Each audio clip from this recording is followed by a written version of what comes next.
Bonjour à tous, c'est Betty Kahn, j'espère que vous allez bien. Bienvenue à nouveau dans mon univers. Aujourd'hui, j'ai choisi d'aborder un sujet qui me parle beaucoup, ce sont les chakras. Vous savez, c'est un terme qu'on utilise souvent à tort et à travers, mais savez-vous ce qu'est vraiment les chakras? Ce qui est assez perturbant, c'est que d'un ouvrage à un autre, on ne dit jamais la même chose, que chaque praticien affirme sa vérité. Ce que j'ai décidé aujourd'hui, c'est d'essayer de vous expliquer d'une manière assez simple ce qu'est les chakras de mon point de vue. Donc je ne prétends pas avoir la vérité, je vous explique simplement ce que moi j'en ai compris à travers mes investigations et mon expérience. Comment j'ai été amenée à travailler sur les chakras, à m'y intéresser? J'ai été initiée à la pratique du magnétisme il y a déjà plusieurs années et je me suis aperçue en passant mes mains au-dessus du corps des gens que je pouvais sentir les différents déséquilibres. Et je me suis aperçue que sur différentes parties, je sentais des tourbillons. Et je me suis dit, mais qu'est-ce que c'est que ce truc-là? Et puis quand je me connectais à ces tourbillons, je m'apercevais qu'on pouvait avoir une action dessus, mais qu'ils me racontaient des choses sur le champ émotionnel de la personne et peut-être aussi sur ce qu'elle était en train de vivre. Donc au début, je me suis dit, bon, t'as un peu zinzin, qu'est-ce que tu racontes? Et puis du coup, j'ai été ouvrir des livres, tout simplement. J'ai été sur Internet, je me suis renseignée autour de moi. Et ce qui a été perturbant, c'est que déjà d'une part, j'avais pas tout à fait tort, j'étais pas la seule à sentir ces tourbillons qui tournaient, et que ça s'appelait des chakras. Et puis, ce qui m'a perturbée, c'est qu'il n'y avait pas un seul ouvrage, pas une seule personne qui disait la même chose. Ça, c'est, j'ai envie de dire, c'est un truc qui m'énerve un petit peu dans tous ces domaines, c'est que tout le monde cherche à y coller la vérité. Et moi, ce que j'ai compris, c'est qu'il n'y a pas de vérité. Il y a des points de vue, mais il n'y a pas de vérité. On essaye de conceptualiser quelque chose qui n'est absolument pas concret. Donc, ce que j'ai fait, c'est que je me suis fiée à mon ressenti et surtout à ce que j'ai pu écouter sur les gens. Et j'ai essayé de créer, donc j'ai créé ce produit qui est un poster. J'ai créé également, j'en parlerai un petit peu plus, une planche en format A4 et j'ai essayé à travers un dessin d'en faire une représentation mentale, parce qu'on a besoin de ça, nous les occidentaux, au plus proche de ce que je percevais. Donc le système énergétique, les chakras, c'est ça et c'est pas ça. Mais en tout cas, j'ai essayé d'être le plus honnête possible, le plus proche de ce que je pouvais ressentir. Et puis derrière, j'y mets aussi d'autres informations. Donc ces chakras, ils apportent beaucoup de choses. Et c'est une manne d'informations qui est très riche. Et ils font partie intégrante de notre équilibre énergétique. Alors, un chakra, c'est quoi? En sanskrit, le mot chakra veut dire roue. Le sanskrit, c'est de l'hindou, de la vieille langue hindoue. Veut dire roue. Moi, comment je les représente? Je les représente comme des tourbillons coniques, plus ou moins ouverts. Donc, il y a des tourbillons qui peuvent être peu larges et d'autres beaucoup plus larges. Donc si on prend le chakra du bas, il va être comme ça. C'est un cône à l'envers. C'est un cône à l'envers et chaque chakra va être représenté comme ça devant en cône et la même chose derrière. Il tourne dans le sens de l'aiguille d'une montre. Pour moi, tous les ouvrages ne disent pas ça, mais pour moi, il tourne dans le sens des aiguilles d'une montre. Et à l'arrière, il tourne dans le sens inverse. Comme le siphon de la baignoire qui tourne en sens inverse de l'autre côté de l'équateur. Donc ce sont des rouages, des tornades. Imaginez des tornades qui vont aspirer l'énergie de la Terre. Chaque chakra est relié à une glande endocrinienne, correspond à une couleur de l'arc-en-ciel, donc relié à une glande endocrinienne, va régner sur une partie spécifique du corps et gérer un certain type d'émotions et de champ d'expérience. Chaque chakra représente nos stades d'évolution. Donc sous les pieds, on a d'autres chakras. Il faut savoir qu'il y en a beaucoup des chakras. Là, je parle des 7 principaux, qu'on soit bien d'accord, mais il en existe énormément. C'est comme les points d'acupuncture, il y en a beaucoup. Donc des chakras des pieds qui sont à la plante des pieds, l'être humain va aspirer, j'ai envie de dire, recevoir, aspirer l'énergie de la Terre, qui la nourrit, cette énergie vitale qui va être aspirée dans le premier chakra. Le premier chakra va distribuer l'énergie dans les corps énergétiques. Vous savez, c'est ces différentes couches que représente l'aura. va ensuite le distribuer au deuxième chakra, puis au troisième, puis au quatrième, au cinquième, au sixième et au septième. Et on a l'effet inverse. L'énergie du ciel descend. On sait qu'on subit l'influence des planètes, la pleine lune, il y en a beaucoup qui le sentent. L'astrologie est une science qui est ancestrale, qui prouve qu'on est géré par les énergies des planètes. Donc l'énergie du ciel descend par le premier chakra et par un autre canal va descendre sur chacun des chakras.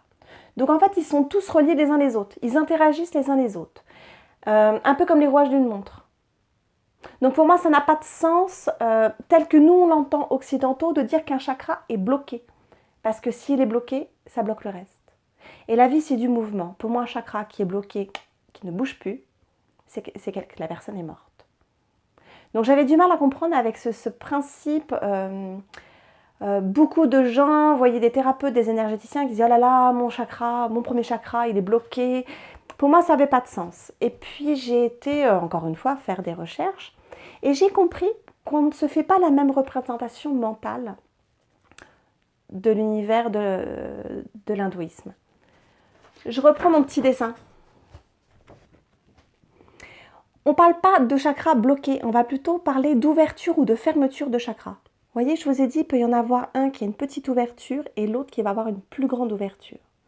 Ouvrir ces chakras, c'est ça. À travers notre bonne santé, notre vitalité, notre évolution d'être, les chakras vont petit à petit s'ouvrir de plus en plus. Donc un chakra qui est fermé, c'est un chakra qui a une mauvaise ouverture vers l'extérieur. D'accord ? Donc c'est ça un chakra bloqué. C'est pas un robinet qui est fermé. C'est fermé. Non. Non. C'est son ouverture qui est plus ou moins étroite. Et les chakras, ils peuvent être encombrés. Donc en magnétisme, je fais quoi ? Je désencombre les chakras et je fais en sorte de leur apporter un équilibre. Un équilibre, c'est-à-dire qu'ils tournent d'une manière équilibrée et harmonieuse. Alors concrètement, ça donne quoi dans ma vie ? Dans notre vie ? Le premier chakra, par exemple. Le premier chakra va gérer les instincts de survie, les peurs fondamentales. Donc quelqu'un qui a peur de perdre son travail, par exemple, ça ramène à une peur de mourir de faim, c'est le premier chakra qui ne va pas aller bien. Et le premier chakra, c'est celui qui gère en premier l'énergie vitale. Donc en général, on peut être fatigué. Et ce premier chakra, il est relié à quoi ? À la structure, au squelette. On va avoir aussi les articulations et la lymphe. Et bien, quelqu'un qui fait une expérience de peur, de non-confiance en sa survie, alors ça va être relié à quoi ? Au monde du travail, à sa maison, il faut une maison pour vivre, il faut de l'argent pour se nourrir, vous voyez, toutes ces notions de peur fondamentale qui ramènent à l'instinct de survie. Et bien ça va donner des gens qui vont avoir des problèmes soit au niveau des jambes, pathologiques, physiologiques, au niveau des jambes, soit des gens qui vont avoir mal à leur structure osseuse. Je vais penser par exemple aux maux de dos, les rhumatismes, les tendinites, tout ça. On est sur des profils de personnes anxieuses. On va avoir un autre type de profil aussi. On voit c'est relié à des racines. Le premier chakra, c'est l'ancrage. C'est d'être ici et maintenant. Les gens qui sont d'un profil plutôt aérien cucu, petits oiseaux, comme je dis des fois, ce sont des gens qui sont beaucoup dans leurs pensées. Alors soit on va voir les rêveurs, ou des gens qui passent leur temps à s'inquiéter pour demain et à ressasser hier. Ils ne sont pas assez ici et maintenant. Et bien ça va altérer le premier chakra. Donc regardez les personnes âgées, ce n'est pas une fatalité de vieillir et d'avoir mal partout. Moi j'ai à côté des personnes qui ont plus de 90 ans et qui ont mal nulle part et qui ont toute leur tête. Et certains qui sont décédés comme ça en étant bien, mais juste parce que le corps était plus capable de se nourrir.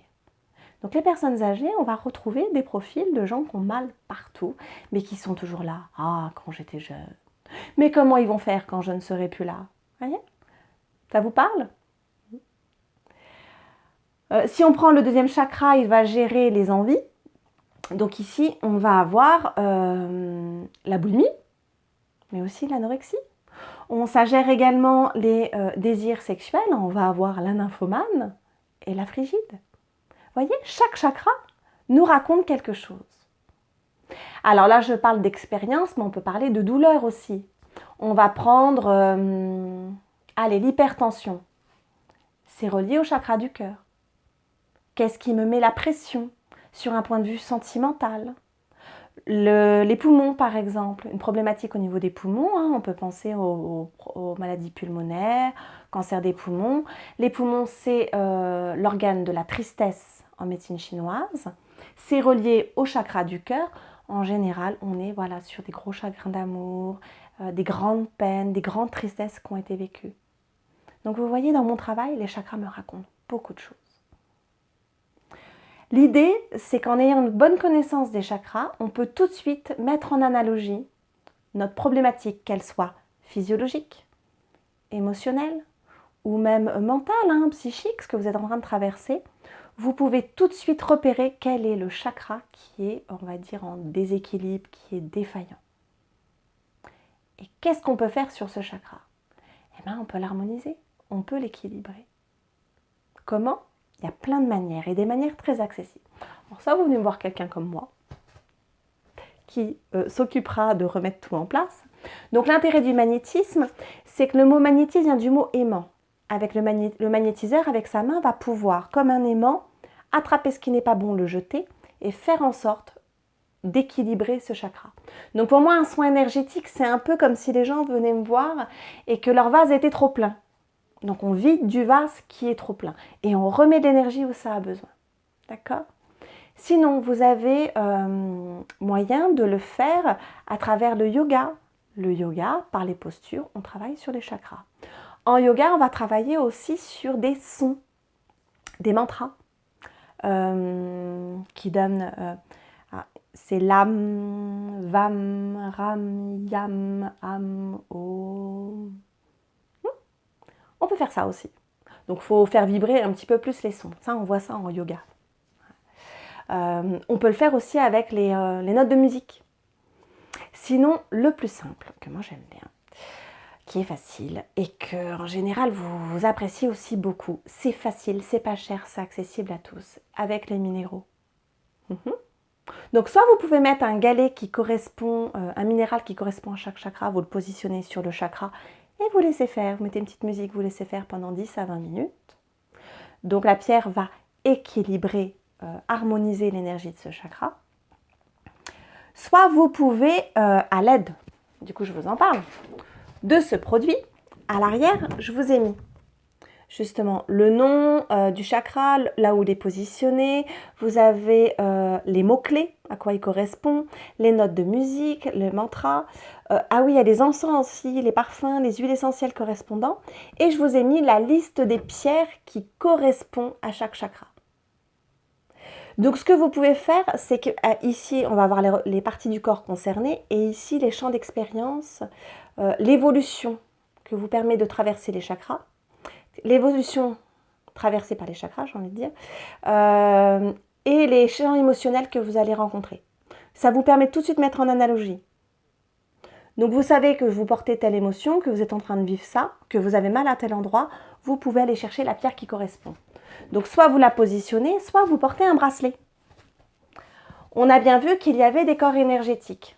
Les corps énergétiques, il faut imaginer, mais ce n'est pas vraiment ça, comme une poupée russe, avec différentes boîtes qui sont encastrées les uns sur les autres. La seule chose, c'est qu'elles ne sont pas séparées. Le corps physique fait partie du corps émotionnel, qui eux deux font partie du corps mental, et ainsi de suite. Je ne vais pas trop loin parce qu'après on part sur des choses un peu trop ésotériques ou spirituelles et là, on risque d'être un petit peu perdu.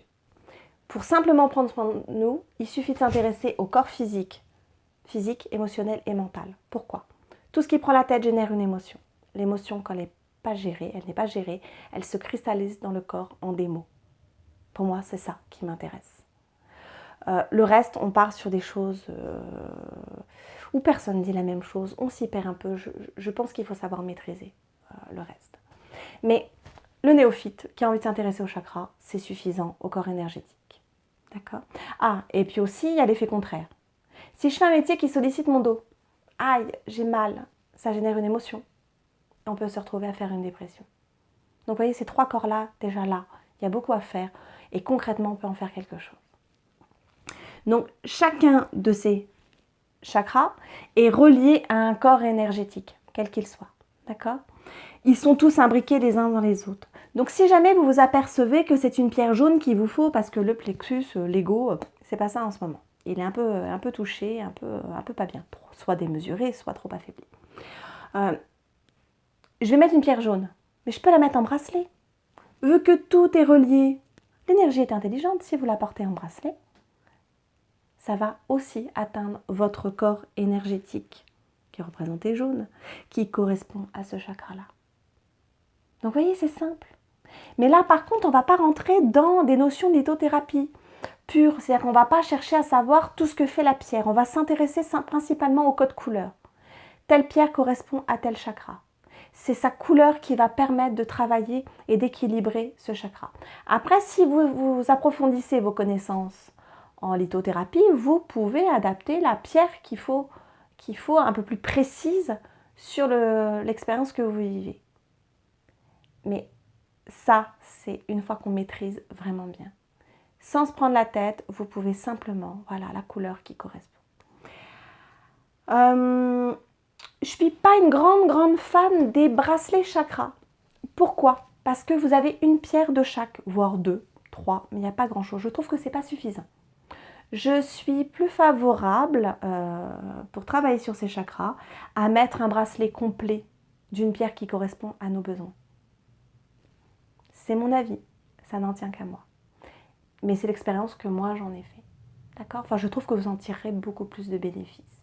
Une petite perle, c'est léger, hein. C'est comme en boucle d'oreille, c'est léger en général.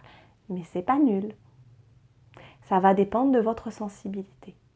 Après oui, si on peut mettre directement sur la gorge une pierre qui correspond à la gorge, bien sûr, c'est très bien.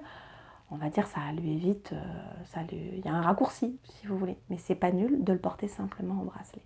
Hein? Donc vous ne prenez pas la tête. Travailler sur le chakra, c'est simple. Alors, ce produit s'appelle les chakras, la verticalité de l'être. Donc je l'ai créé en poster, plus ou moins grand, il existe 2 tailles, avec des bulles où vous retrouvez les mots-clés. J'ai pensé que ça pouvait décorer les cabinets des thérapeutes, des praticiens. Et ça permet en un coup d'œil de pouvoir expliquer à la personne que vous recevez sur quoi vous allez travailler. La planche, donc en format A4, plastifié. Vous voyez, je vous montre un petit peu de près ce que j'ai essayé de représenter. Alors je suis assez fière, hein. Puis je remercie beaucoup Roxane, la graphiste qui m'a aidée à le réaliser et à mettre sur papier ce que j'avais dans la tête. C'était pas évident, c'est pas toujours évident de faire rentrer les gens dans mon univers, mais franchement chapeau, le rendu, j'en suis très satisfaite. Et donc à l'arrière, vous avez les explications. Donc où le trouver?